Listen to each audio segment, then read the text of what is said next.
Lakers, given the fact that they have the most NBA Finals victories as a franchise, and the same franchise being the first ever to win the in-season NBA tournament, I think that is a big deal, and gonna make it's gonna make the game better. To me, it's gonna make the NBA better because you give these players something more to work for other than being an all-star, being into the playoffs, and being into the finals. You can try to accomplish something inside the season. So I think that's a good thing, and I hope it keeps going. The fact that LeBron James happens to be the first in-season NBA Cup MVP just adds on to his accolades. I'm not one of those people who think uh, LeBron James is the GOAT. If you ask me personally, I'm always going to say Kobe Bryant. But the numbers don't lie in this point. The numbers really don't lie at this point. This man has, let's see, I think he's 4 out of 10. Yeah, he's 4. He's made it to 10 finals. He made it to 10 NBA finals. Even though he's won 4 out of those and lost 6 of them, he still appeared in 10 NBA finals. He is actively the most scoring NBA player ever. He has scored the most points in an NBA career ever. Him passing the great Kareem Abdul-Jabbar, being another Laker. Do I think this makes him the GOAT? With me getting the biasness of Kobe Bryant out of the picture, I think that you can build a bigger. I think the argument is. I think we should go back to having that argument again, because you can say that a lot of people. What freaks me out about people who think that Michael Jordan is the greatest of all time, they always make it seem like he had a 10-year career. Like he went those 2 playoff games against the Detroit Pistons, lost to them, then came back, won 3 straight NBA finals, retired 2 years, then came back for 3 more years, won 3 more finals, and then he just retired after that. A lot of people make it seem like that his career was that short. When in actuality, Michael Jordan's career started. Michael Jordan got drafted in 1984. Other teams were still. Magic Johnson was still winning NBA Finals rings. Larry Bird was still winning Finals rings. Isaiah Thomas won 2 of them in the process. So the whole thing about that's part I never understood when people said that Michael Jordan is the greatest of all time just because he won 6 rings, like 2 or 3. I get it, but then again, I don't. So who is the greatest of all time? Say it again. Who is the greatest of all time? I disagree. I said who is. Well, unfortunately, a lot of Jordan fans are going to hate this, but right now we can make an argument that even though my favorite player is Kobe Bryant, and I always believe in my heart he's the GOAT, taking my biasness out of the picture, you can make an argument that LeBron James is the greatest of all time. You can make that argument now. The argument is more necessary to have now that he's made history yesterday with winning the first ever in-season MVP, the first in-season tournament championship. You can So make that argument now so because you now he has something. Now he's done something that Jordan could never do. and what's that? I just said it. What have Jordan never did that he has? I just said it. Win the in-season tournament, Um, in-season MVP. The Lakers and LeBron James not only making history winning it, but being the first ever to win it. What's Jordan gonna do? Come out of retirement and try to win it next year? I don't know. Yeah, and even with and let's even take that out of the equation. LeBron James is 39. He'll be 39 years old by the end of December, right? Yeah. There's no 39. There's no NBA player that you can think of, period, that has been at age 39 still scoring 30 points. Jordan never did that. Kobe never did that. Kobe never made it to age 39. No, I mean, he made it to age 30, but he didn't play basketball when he was 39 years old. Michael Jordan didn't play basketball at 39. You gotta think about it. He was playing when he started when he was 17 though. Who? Kobe. He was in the NBA when he was like 18, 17. Yeah, you got to remember LeBron James got drafted out of high school too. He was 17 as well. Yeah. That point. This is year 21 for him. He's been in the he's had 21 seasons of NBA basketball.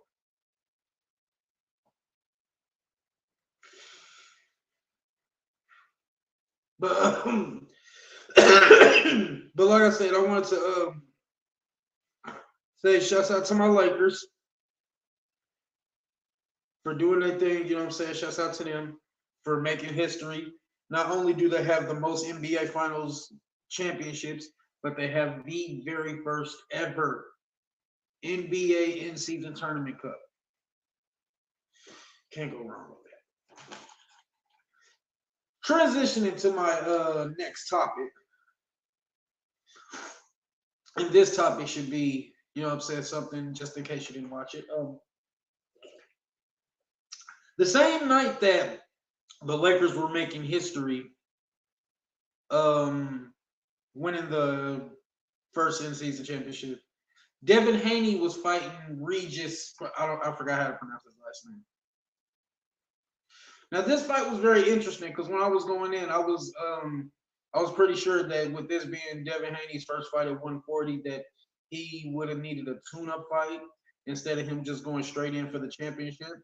I have more respect for Devin Haney now, the way that he won, because I saw the fight and it was quite amazing, I will admit. And Devin Haney pretty much just showed that it was levels when it comes to not just when it comes to weight classes, but the sport of boxing. You know, the sport of boxing itself. There are levels when it comes to this sport. You know, no matter how long you've been a champion or if you are a champion or not, if somebody comes into the picture and they have better fundamentals than you, they're faster than you, they hit harder than you, it doesn't matter how long you've been champion. You'll simply fall. That person will always be better than you 10 times out of 10. And this particular fight, that's what it showed when Devin Haney went against Regis. The argument, well, now he's undefeated and he's went into a weight class that he's never been in before and dominated in beautiful fashion. The question is that who will win between him and Tank Davis? The topic at first I was a little I didn't know about it because the way he fought Lomachenko, and I thought that I was one of those people who believed that Lomachenko beat him. But the way that he just won this title in the fashion that he did, why not him versus Tank? I mean, seriously, why not? Now, I would like to see Devin Haney versus Ryan Garcia before that happens. But me personally, if the contract is there and they both want to sign it, why not? Because if you'd have saw that fight, it was an amazing. It was one-sided. The whole card. I want to say this right there. The whole card was off the fucking chain. I'm talking about this card. Every fight was a championship fight, and every fight on this card was amazing. It would have been great if the main event wasn't so one-sided, but the main event was so one-sided that if you had to look at the whole card to stick around, because it was an amazing card, I'll say that. And I wish you'd have been able to see it, but from what I saw when I was watching this fight, it was very one-sided. I mean, the first round was up for debate, but other than that, it was just one-sided throughout the whole throughout the whole fight. And it's just crazy. Like Devin Haney, like he showed me something last night when he fought Regis. He showed me something. He showed me that he actually does have power behind his punch. He already was the faster boxer coming in. He was the faster boxer coming in, and I said that in the first round. I said he's faster and he has a 5-inch reach advantage. So being faster with the 5-inch reach advantage, like that, I mean, and he showed me power on top of that. That was one of the best dominant performances I've seen from Devin Haney. I'll say that. But since you're here, I will ask you: do you think he's ready to fight Tank Davis, or do you think he should fight Ryan Garcia first? I think he should fight Ryan Garcia first, then Tank. I actually agree. I would like to see him fight Ryan Garcia first. Not saying that he's not ready for Tank Davis, but Well, he ready. that Ryan Garcia fight would not only bring a lot of money and a lot of odds, but it will really test both of those competitors. Ryan Garcia won't have to worry about being rehydrated. And Devin Haney, he can finally test somebody who has the same speed as him. So I would look at that as a win-win. Shouts out to Devin Haney for pulling off that victory in such a dominant fashion. And I can't wait to see what's next for you. Okay. I'm going to be transitioning into the next topic. A topic that is fresh. A topic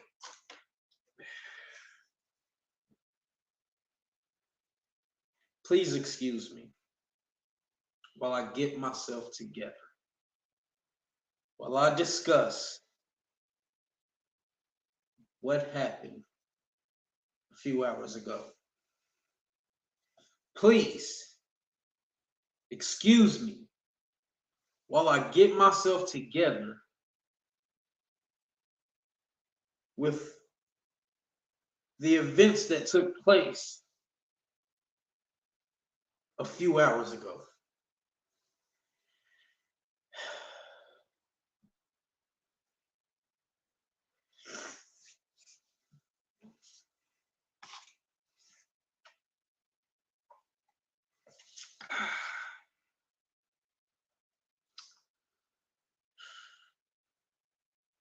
The Kansas City Chiefs went against the Buffalo Bills this evening. Hard-fought game.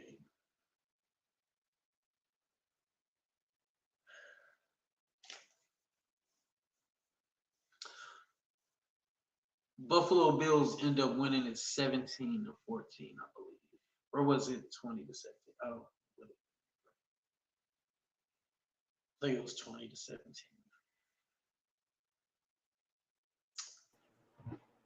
17-20.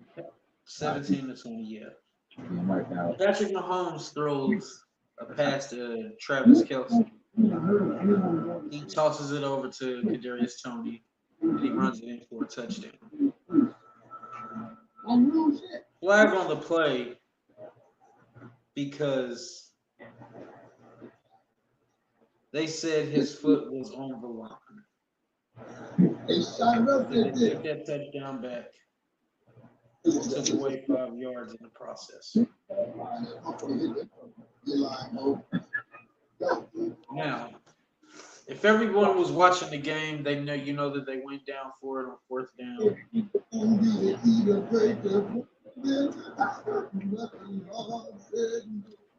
You can see the reaction on Patrick Mahomes, how he felt about that play call. You can see how he felt about it. If you saw it, did you see the reaction that he had? I actually didn't watch the game. Okay. Now, if you was to go to YouTube and see the reaction he had on the sideline, Him and the offensive coordinator are clearly not on the same page. Yeah, I seen that.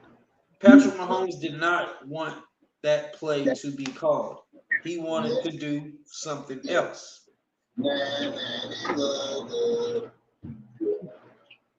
Now, with it being 4th down, they took away 5 yards. I'm pretty sure Patrick Mahomes could have called a play that was a little better.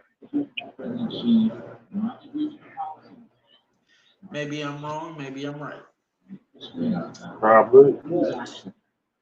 I'm going to say this as a fan, as a diehard Chiefs fan, because I remember those hard days. I remember those tough seasons, those 3-13 seasons where we couldn't buy a damn game to win. I remember those hard days, those hard seasons.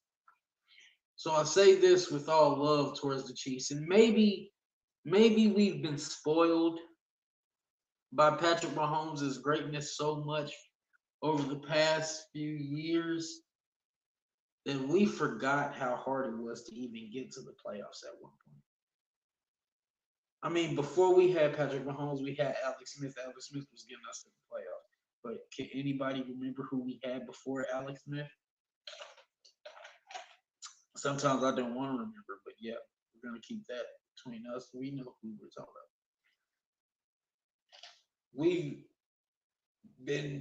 We've got 2 Super Bowl rings, 3 Super Bowl appearances. The last 5 AFC championships have went through us. We've been spoiled so much that we forgot how hard it was to even get there. And if you look at Patrick Mahomes, this is the first time he's had a record as such. You know what I'm saying? Like, he thinks he's having a losing season. And with these catchers that you have that you cannot buy a goddamn catch from, you have to rely on the running game and the screen passes. That's how he threw that interception, because if he had better receivers, he wouldn't have to rely on the screen pass so much.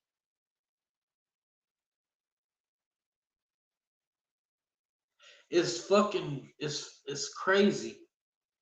It's crazy, and I'm saying this as an angry fan, because when It ain't. like when our touchdowns were taken. It's not that he. It's not that he's. It's not the screen passes. It's just bad play fucking calling. Period. Yeah. I honestly believe Belichick had a lot to do with that play calling while he was here. I've been said that. No sooner he left, look how they've been playing. It's been trash. Like I said the last time, the Chiefs ain't scored no more than 14 points, 17 points every game.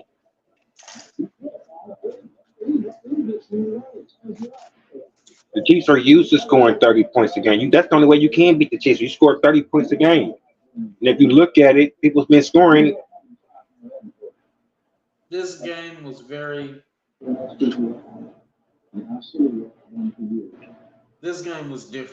This game, because you could see the frustration with all the players. That last play, that 4th down, you can see the frustration because none of them wanted to do that play. And when you forced to do that's the difference between Eric Bieniemy and this offensive play caller that we have today. Like, Eric Bieniemy wanted to be a head coach so bad that he didn't know what he was up against. He's not doing good, and we're barely doing good on offense. That's the problem. It's just the same thing as with coaches, same thing as with players. If you break up Steph Curry and Klay Thompson, do you think they're gonna have the same success separate if they do together? Man. I'll say it like this. When Shaq and Kobe broke up, did they have the same success as they did together?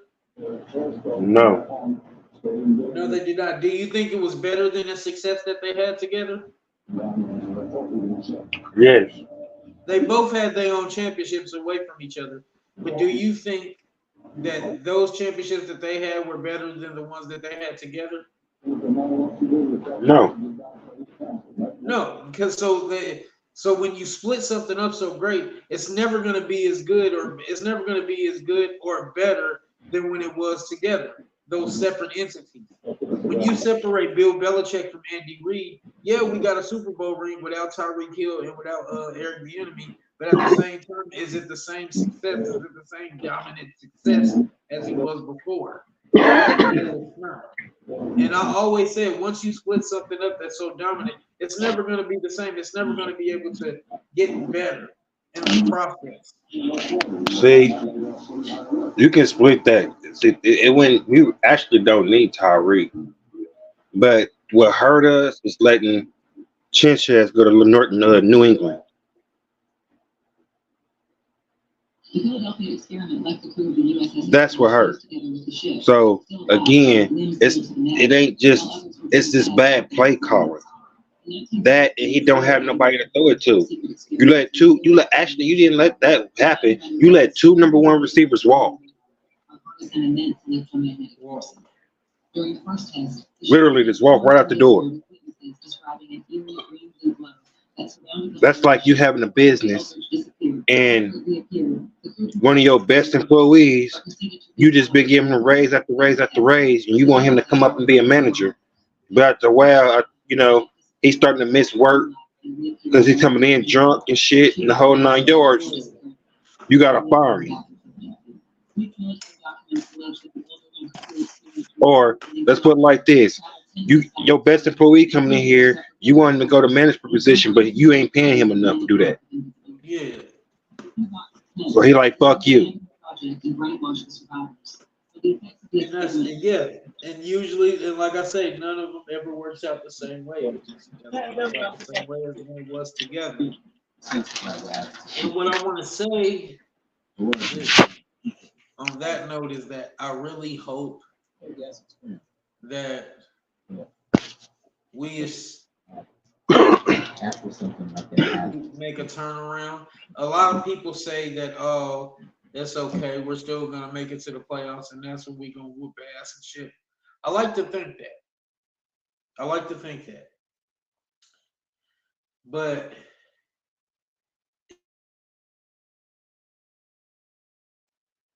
we was just because, to be honest, we felt like when we did that first Super Bowl run, all we had to do was make sure that Tom Brady wasn't in there, and we had it. And just coincidentally, we were down every playoff game and just happened to figure out a way to come back, including the Super Bowl. Each Super Bowl we won, we were down. So we have to figure out, what I'm saying, what can we do come playoff time if we can make it in the playoffs with what we have? What is it that what adjustments can we make? Because if we was to, let's say we was to rematch Philadelphia in the Super Bowl, just let's say we make it there, period. I don't think we have the same scenario. If they're in the lead, they're gonna take advantage and they're not gonna look back.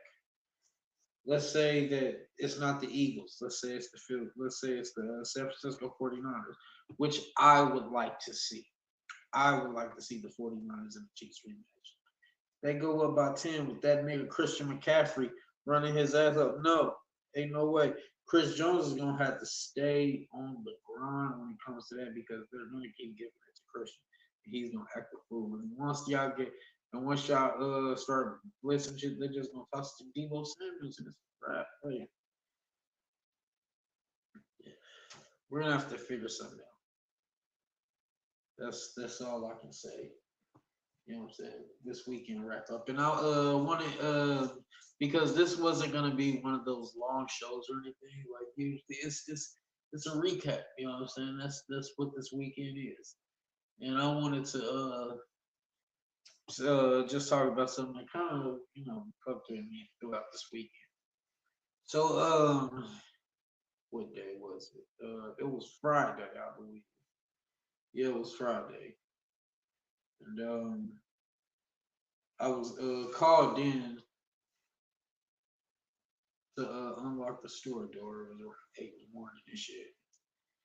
And I go back to the house after I unlock the door and all that. And I get a call saying, "Yo, I need you to come up here. My son is sick or whatever the reason." Now, usually I come in at 3 and I was supposed to come in at 3 and then close, but I'm doing two people shifts is what I'm pretty much being asked to do. So I'm like, all right, cool, I ain't tripping, whatever the fuck.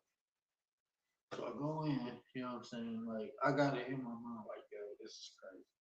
I'm really about to be here literally the whole fucking day. You know what I'm saying? So, got that in my mind. And forgot that I was training someone new. And they came around, I think it was 4 o'clock or something like that. I don't know. I wish they didn't come.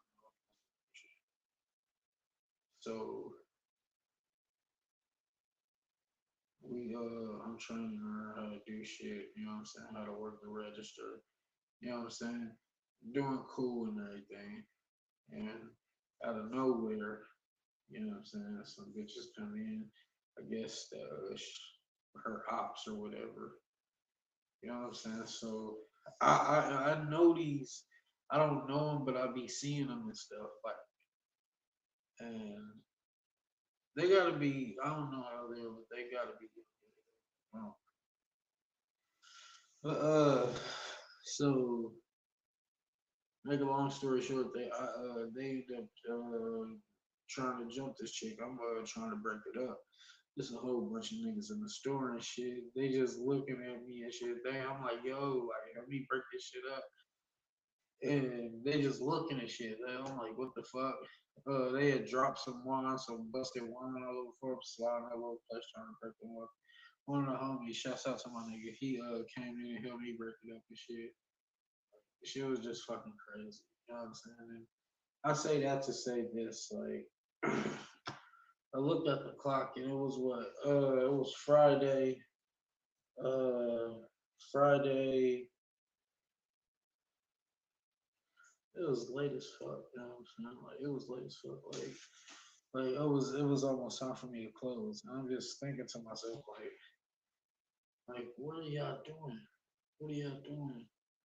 This is what this is the females though. Like, so I asked this question like to the, and I don't want to make it seem like I'm just pointing to women. I want to say to the parents, what are y'all doing with y'all children? You know?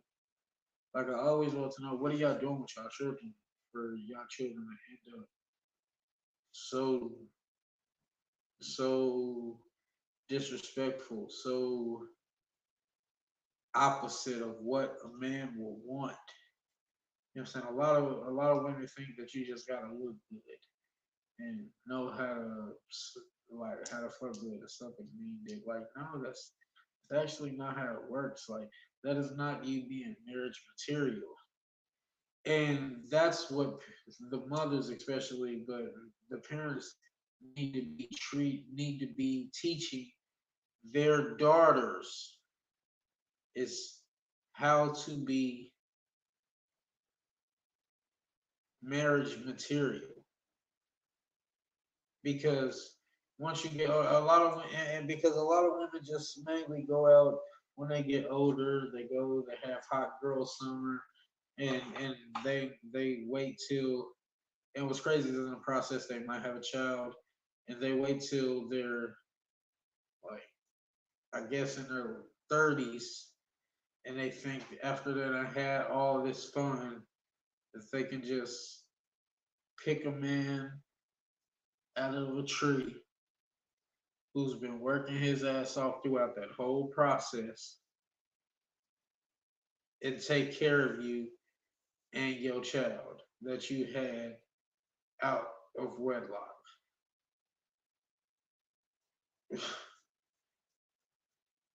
This is what are y'all teaching y'all daughters? What are you, because I don't want to keep saying one, but or what are you parents teaching your daughters because that's what you need to be teaching them. You know what I'm saying? I remember when I first started my job at that goddamn store, I seen these kids walking in. It was like 10 minutes before I closed. There's always some bullshit that happened before I'm about to lock the damn store. These fucking kids came in here singing that sexy red bullshit. That pound town bullshit. And that's why I asked a question when I was, talking to it's Mimi, you know what I'm saying? This is the conversation I was having with her. I said it wasn't a conversation, it was like we was talking on the show. It was one of the episodes. Y'all can go back and look at it. But I said, how are you, like, let's just say hypothetically, how are you gonna feel if if one of your daughters came in, how was your day feel? And they just started, you don't want to slap them upside that goddamn head because that's not what you teach them. And the same thing I would say to you women. What are you teaching them? Because they're under any circumstance. When I was in that store, I heard that child singing that Pound Town bullshit at 11 o'clock at night on a school night, and you up here came in here to talk. They're like, what the fuck is really going on? Why? When did that become okay? When did that become cool to approve? I really sit and I try to figure out what are people teaching the young women these days? And then I ask the following question after that: what are they teaching them? And then the question follows behind it is that whatever you are teaching them, do you think it is beneficial in the long run? Do you think you'll get married to a man of worth and value that is going to be willing, do you to that fits your needs and all of that? Do you think he's going to want to put up with you? And no, no, that's not going to happen, especially with things like this happening. Women, you have to uphold yourself a certain way for a man to want you and to build a family with you, because that is the end game out of all of this anyway. It's to find a woman, find a man, get married, have children, go out and get your goddamn house French toast, goddamn it, and fucking poodles and picket fence and all that, and get the fuck on and die together. We're not supposed to die alone. And you women, you don't make it easy. Not that you know what I'm saying, you don't make it easy. Most of the men only ask for three things.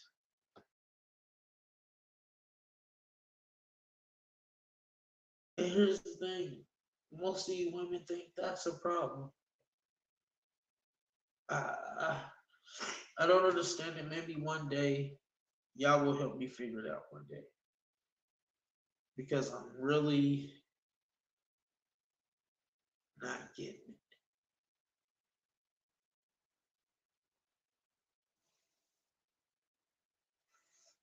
I wanna yeah, that's my time, my guy. That's my time. I wanna thank everybody for viewing, for watching this, you know what I'm saying? I want to thank everybody. It means a lot because I really said I want to ask, what are you doing with the youth of the world? Because once you're going out of this world, it's their turn. And once you hit up to 35, once you get, first of all, to me, if you had, there's no tens over the age 30. So if you're over 30 and you're talking about you a 10, that's bullshit. For every child you have, you drop 2 points. So even if you do want to consider yourself a 10 in your delusional mind, you got to do the math. Every child drops 2 points. And most of you are up to 4 and 5. So y'all really want to do the math on that. Anyways, like I said, that's the time I have. I want to thank everybody for watching because, like I said, like I enjoy doing the show. I want to make sure I go out the right way. Oh, no, I didn't. I knew that was gonna happen. Well, yeah, let me close out the right way. I wish that had happened before I close out. But anyways, we'll just do what we got. Over? Huh? Do you know why I pulled you over? Because I was at the stop sign for too long? Yeah, what's up with that? Why was you just sitting there? I was just waiting for it to turn green. I feel it's better than running through it. Where you headed? I'm headed home. Okay, where you live? With my parents. Okay, and where do your parents live? They live with me. Okay, and where do you all live? We all live together. Okay, so where's your house? It's next to my neighbor's house. And where's your neighbor's house? Ooh, you wouldn't believe me if I told you. Try me. Next to my house.